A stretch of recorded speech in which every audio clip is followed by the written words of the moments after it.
Hello friends. Today we are going to be taste testing some new flavors of the Carnivore Bar.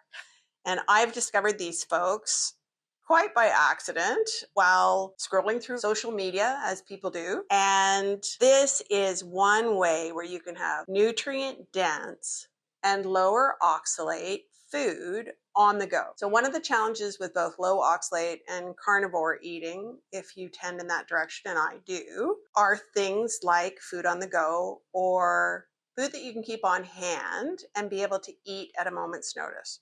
So if you miss a meal or something goes wrong, the kind of nutrition and lower oxalate options that you get with the Carnivore Bar have really got my attention. These new ones are flavors that have more spices, and they are pre-release bars, so they don't even have the official label on them yet, but they sent some samples to me and I'm going to get a chance to taste test them. So let's see how they are. We do have Fajita and honey heat. So these are things which may not work as well for people who have either salicylate or histamine problems, but based on the ingredients, what I love is all words you can read. Not a single thing here which is a chemical or an additive or something you would have to decode. However, both of them do have a number of spices, and some of the spices that are in here would be higher oxalate spices, but I suspect that they're a small enough component of this bar that overall these should be lower oxalate. So let's see what we've got here. Honey heat and fajita, handwritten labels. I still think this is fun. We'll cut them open. And if you've seen a Carnivore Bar before, they have the exact same look and feel.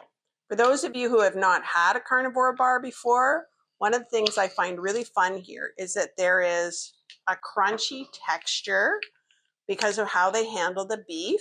They're actually dehydrating it and then pulverizing it and then mixing it with tallow. So it's a new texture. So this is not like jerky. It doesn't chew the same way. You actually have some crunch, but you have a higher fat bar, and you also have, in this case, some added flavors. So this is fajita.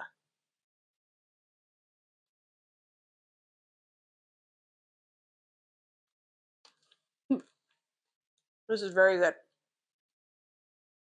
Not overspiced. So for those of you who may indulge and do your cooking with a bit of spices, and particularly for those of us who are low oxalate, you don't necessarily want large amounts of spice because large amounts of spice can add up in oxalate. This is actually really good.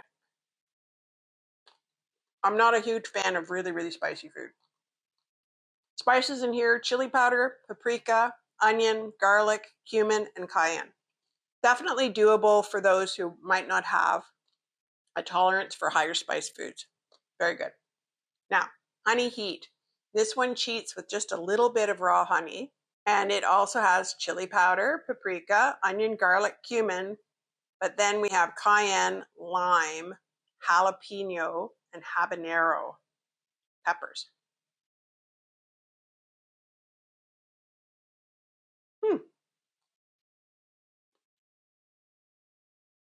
I was worried it would be too sweet.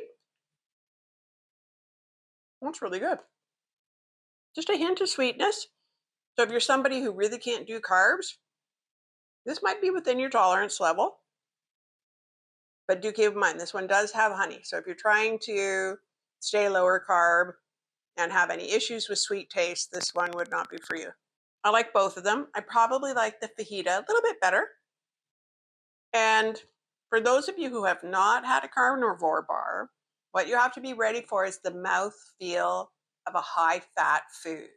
I quite like this texture, but it is very different from a jerky and very different from other carnivore-style treats where you're using meat, like a meat stick or a pepperoni. This is in a class all its own. Really like these. Zero sugar in the fajita and just a touch of sweetness in honey heat. These two flavors will be released officially on July the 4th. Today we're having them on Canada Day. Happy Canada Day to those of you who are in Canada. And for those of you who are in the US and will be celebrating July the 4th, you might have a new treat you can have. Great for food on the go.